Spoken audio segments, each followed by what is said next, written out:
Hi, here we are again with another episode from ETH Denver, and I rounded up some really cool people here today. I have one of my favorite projects in Web3 is Unlock Protocol, and I will let them introduce themselves. Here you go.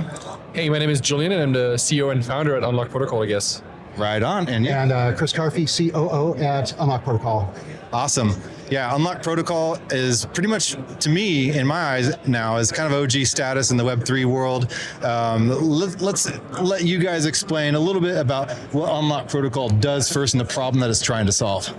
Absolutely. So Unlock is a protocol for memberships. And you can think of membership as a lot of different things. It can be your gym membership, basically. It can also be your Netflix account when you subscribe to access content, Substack's newsletter, but also tickets to events and shows. And all of these are memberships. Some of them are one-off, some of them are forever renewing, some of them are free, some of them are earned. And we really built Unlock because we thought membership is a core business primitive that needs to exist as a protocol so that they all work the same and we don't have like thousands of different things to deal with when we deal with these memberships. Okay, so what was it like before something like Unlock Protocol came out, trying to subscribe to something in Web3? I mean, in Web3, I don't think anyone was subscribing to anything, to be honest. But even in Web2, it's actually pretty limited. My experience is like I sold my previous company to Medium, the publishing platform, and I actually was there when Medium introduced their membership, and it was kind of mind-blowing to see that for a company like Medium, it was actually a lot of work to create a membership, even though this should be, again, a core building block that, take off the shelf and integrate to any app. That should be easier. It was not easy, but then it was also kind of hard for end users as well because they had to create an account, put credit card numbers, all of that, when in practice, it should just be about connecting your wallet. I mean, in crypto, that's what we do, right? Connect your wallet, prove that you have a membership token, it's usually an NFT in your wallet, and then if you have it, access the content or access the features. If you don't, well, you need to buy one, and you can buy one to get access to the content and the features. Okay. And one of the other interesting things from the old times, sort of the initial things that people called membership in Web3, where if you had a token from a project, whatever it was, folks weren't thinking about, we just gave membership privileges to that person forever, and we have to keep giving them that because they have that. And so the other thing that was really different, one of the things that really got me excited about the project was this time-based aspect to it. So these memberships, you can set them up for a week, a day, a month, a year, 2 years. So we're seeing, as Julien was saying, if you've got a media type membership, we're seeing a lot of folks like Coinage Media and Dirt doing trial memberships that are good for a week, and you get access and then you don't, or a year and then you get access and then you have to repay. So they can actually build business models around that. But even things that are really Web3 native, like DAOs, it used to be, again, if you had that token, you were a voting OG for the DAO forever, even if you've never actually done jack in the DAO. And so now folks could set up, you're going to be a voting member for this season.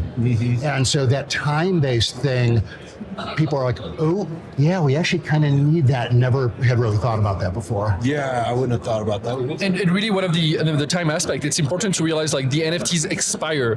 The users don't have to do anything. It's really kind of your old gym membership in your wallet. It is expired. There's a date on it. If you show up at the gym, they'll say, hey, it's expired. It's the same with these NFTs. You might still have them in your wallet, but they actually have an on-chain timestamp, an on-chain expiration date, which means that when you show up on an app, the app can say, hey, you know what? Yeah, it's a valid one, but it's expired, so you shouldn't be able to use this anymore. Or you need to top it up to renew and extend by another month, another year, or 10 years, whatever. Okay, so they can still kind of keep this. If it's a cool artistic NFT, it doesn't disappear, right? It's just you still have this cool NFT in your wallet. It's just non-effective, right? Exactly, and you can also make it so that it's dynamic, so that it basically looks different whether it's expired or not. Like you can have it where it's basically in colors when it's alive or active, and then once it's expired, it becomes like shades of black and white. So there was a member of the community who has this incredible kind of research platform and goes under the pseudonym of Croissant. Oh, I love Croissant. It's one of my favorite. So Croissant has been using Unlock for a couple years, and with the memberships that they have set up, if you're an active member, you have this really cool rotating croissant. But once your membership expires, it starts getting moldy after time. It's hilarious. If you haven't gone and checked out croissant.eth, you should. Yeah. It's an amazing Agreed. thread, and he does these amazing tutorials as well through the threads, or she. We don't know if croissant's a he or she. They, that's right. So, And they actually have a really cool membership as well that you should consider getting to access some of these articles that are members only. And for me, that's actually really important that in that space, we're kind of moving away from the idea of monetizing everything with ads, but having these kind of membership tokens that show that you're part of a group. And inside of the vertical, we've built a lot of really interesting things around membership. So first of all, we've built a referral program, a way for members, existing members, to say, hey, you know what? I really like this. This is really useful for me. I'm going to share it with my friends. And then when they get it, I'm going to maybe get a cut of what they pay to do this. So kind of creating new ways of sharing, incentivizing people to get these memberships, et cetera, et cetera. So programming in like royalty type of things. I wouldn't call them royalties because they're not for the same, but like a referral program. Like if you think about, your gym might actually have a referral program, or if you invite your friend, you get a $10 off or something like this. That's similar, and it's on-chain, fully decentralized, and works really, really well. Okay. I've always had this idea, like one of my friends is a manager of a very famous club, live music club in Austin. And I'm a little old and sometimes I don't go downtown. I live in the burbs. Continental Club, is it? Yeah. Yes, it is Continental Club. Dude, you're kidding me.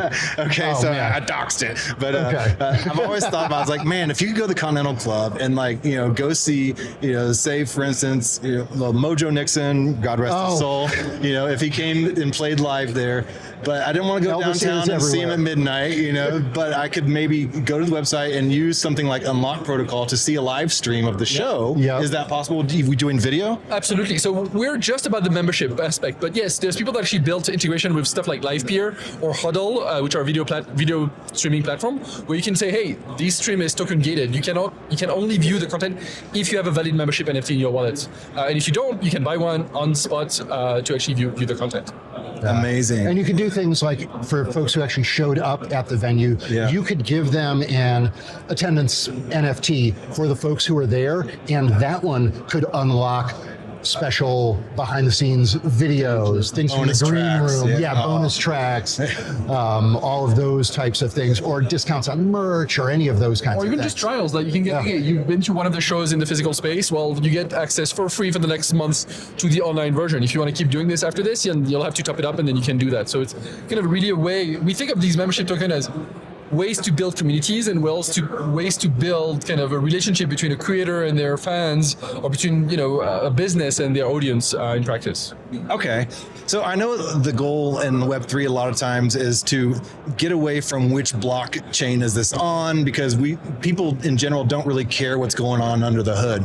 But I got to ask, what's going on under the hood? So a lot of things. We're technically on 16, I think, Chris. 16 different networks. So from Ethereum mainnet, the first one that we were on about 5 years ago now, all the way to the last one we announced officially, I think, Scroll, which is one of the L2s, and going through, Optimism, Arbitrum, Base, which is getting a lot of traction for us right now, Polygon, Gnosis Chain, Celo, we're here. So, and really we build this as like, okay, cool. As a creator, you can deploy your membership contract, we call them a lock, anywhere, but we're going to make it really easy for your members no matter what to subscribe. So if you choose to deploy on a kind of a Scroll, which is the latest one, and might not have a lot of users it's part of it that a lot of users don't actually have tokens on Scroll.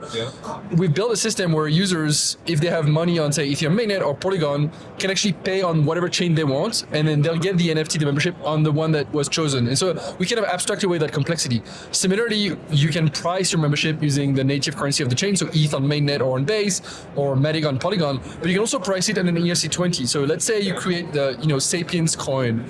You could say, hey, you know what, the subscription is going to be 20 Sapiens coin. I happen to not have Sapiens coin, but the checkout flow that we built actually integrates natively what we call a swap and purchase. So basically we'll look at my wallet and say, hey, Julien, you don't have Sapiens, but you do have Degen coins. Do you want to swap Degens for, you wouldn't tell me this, like, do you want to pay with Degens? And I say yes. And what happens under the hood is like these Degens are swapped in real time for Sapiens for a membership. So you get paid in Sapiens, I paid in Degens. I actually don't know what happened under the hood, but I did get the NFT in the end, and I can actually access the content from there. It's like going out to eat somewhere internationally from where you live. So if you're from the States, you're having dinner in France, you give your credit card. they get paid in euros, but you get your bill in USD. Dollars. Same concept. That's so amazing. Yeah, because a lot of times one of the main roadblocks is like, oh man, I gotta go find Arweave or something on some exchange, and then that's super easy that you're making it so easy. No, so now setting up everything, all the tiers and all the stuff from the company perspective, that's setting it up. How easy is that? We built a no-code tool, so it's kind of a dashboard. If you ask me, it's easy, but I'm sure it's not as trivial for everyone. But we're actually building an interface. You wrote it. Yeah, so it's like, of course it's easy. But so you connect your wallet, and then you set the terms of your membership. So you say, okay, fine, I'm going to deploy a membership that's valid for a week or a month. So you set this. You set the currency, as I said, like I'm going to choose Sapiens. You set the number of tokens that is the price for the base unit. So 10 Sapiens per month. Then you would set terms around, cancellation, transfers. Do you allow for these, etc. There's like 100 different little things that you can set. We have a good default set as well, so you don't have to worry about all of those things from default. Then you can set the visual aspect, like an image or even an animated one, and then you deploy the contract. After this, we have a bunch of tools like a WordPress plugin, a bunch of integration into existing platform that let you easily kind of take your contract and token gate stuff and say only the people that have a valid membership can actually access this or that. We also have a cool tool to build what we call checkout URL. So, people buying the NFT is not trivial. They cannot go and open. It's not like a secondary market thing. Like you're usually buying the NFT from the creator itself. So we built kind of a checkout UI and a checkout builder, so you can actually set the terms of the checkout. So I want to collect email addresses. I want to collect first name, last name. I don't know if that makes sense. You might not want to, but you do these things. You might also enable the recurring purchases. So like, okay, people are going to buy the first month, but they're going to allow or approve 5 years worth of payments. And so as long as they have money on their wallets, it will collect money every month from their wallet in a recurring way. Okay, is there an ability to make it kind of hybrid, like using your Visa card and? Yes, so we also built fiat rails. We actually have two interfaces, one that is powered by Stripe, so you basically as a creator will connect both your Stripe account with your smart contract and then you get paid on Stripe. We also partner with Crossmint, and it's kind of still in preview right now, but soon to be in production for everyone. Crossmint is a pretty cool tool to mint NFTs using card payments, and so you'll be able to say, okay, fine, I enable Crossmint, and at that point your customers or your users will be able to pay with their cards, their Apple Pay, Google Pay, and still get an NFT in the end, which is really powerful. Yeah, on the ease of use, one of the things that we've been seeing around here a lot, there are like almost 24 events here that are using Unlock for their ticketing, and these are the events like Pizza DAO last night. There were 1,000 people there. Yeah. All of that was ticketed on Unlock because they realized, we're at an industry event. We actually should be using the stuff. Come on. But one of the things, and you and I were talking about this, it's like we're starting to see folks who are doing things on chain the other parts of the industry are noticing. So you're seeing chains like Arbitrum and Optimism and Base do things like retroactive funding for folks who are actually using that. So if you ticket using one of the old school Web 2 things, no, that's not going to happen. Also, since the stuff is on chain, even if a ticket has expired, you still have it in your wallet. It's just expired. So next year, they know who the folks were who went there. So you can start to do special perks and discounts and things like that. So spinning one of those events up, again, not exaggerating, if you have the artwork for the ticket done, 5 seconds? Yeah, maybe it's 5 minutes. We're seeing that. We're seeing folks, even if they have done things off-chain, doing attendance NFTs. So showed up there, okay, scan this QR code and you'll get airdropped either to your email or to your wallet. Yeah. Yes, I was there, and that's all powered by Unlock. We're also starting to see a lot of folks doing certifications. So, for example, folks who are going through grants stack training and retroactive funding training and things like that.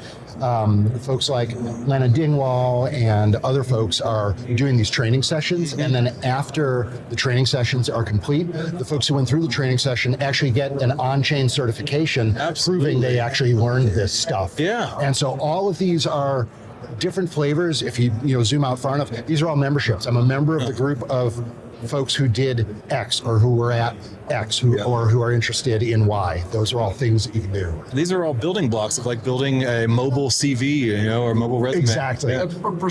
Basically a persona. Like you build your on-chain life with all of these NFTs that you've earned, that you purchased, that do this. About the event stuff, like DAppCon is a pretty cool conference in Germany that happens every year, talking about dApps. And they do these things exactly where basically if you've been to the conference previous year, the smart contract can identify that you have a ticket from last year and they will give you a discount based on that. So you get, I think, 10% off if you've been to any of the previous years automatically. And this is really easy to do when it's on-chain. It's much harder to do when it's off-chain because you would have to first use the same software every year, which is not trivial, and then be stuck with these things. But again, with on-chain stuff, it's easy. And when it gets even more fun, like you can imagine another conference offering discount based on the fact that you've been to DAppCon, which would not be possible to do in that world. And similarly, one thing that we start to realize with this kind of bring everything on-chain is like you can now have very rich experiences where I use Farcaster a lot, which is one of the social web clients. And honestly, it's really cool to see like, oh, these people, you see that they've been to the same event, they have the same NFT that you have. And so that creates kind of this kind of social fabric, social layer on-chain that's available for everyone to build experiences based on that. And it's a really, really powerful, I think, change from what we had in the Web 2 world, where it's like everybody's collecting data in their own corner, and then the user actually doesn't get anything for that data. Yeah, and with Farcaster, frames are a month old at this point. Within 2 weeks, we had an initial version of frames token gated. For 1 week, actually. Yeah, a week for token gated, and then the next week we had all of our event stuff on there as well. So any of the events that you set up through our existing system, if you go to Farcaster, you can see the event, you can register, you can RSVP. If you have a ticket for the event, you can see the address. But if you don't, you can't, because we're able to check all that stuff on chain. And the token gating stuff is great. So for, again, exclusive content for VIPs or behind the scenes type of stuff, all of that is doable and done. Okay, so I have a question. You said, if you had an NFT for the DEF CON and then maybe you went to an associated conference and they could get some benefits. What if, and I had this happen to me, what if your wallet gets hacked? And what I've had to do is transfer over a bunch of the NFTs to my new wallet. So my new wallet will now qualify and be okay? Yeah. Okay, as long as the NFT's in there, right? Yeah. So what we've built, so you think of Unlock membership contract as like NFT on steroids, NFT contracts. So we built a bunch of systems that would allow you to recover your thing. So first, for example, the lock manager, so the person who deployed the contract, always have the right to kind of take an NFT that they transferred and transfer to another one. So if your wallet got compromised, you got stolen, you can ping the organizer, hey guys, I was there 2 years ago, this is the proof, here's my wallet. Would you be kind enough to bring it to my new wallet? And they can do that without you having to kind of fund your wallet and try to like immediately transfer the NFT. So that's a lot of ETH. That's one thing that we built. Like we really built this thing as like thinking about memberships, not as like, these forever collectible that nobody can touch ever. Like we built it in a way that makes it easy to reuse for this kind of thing.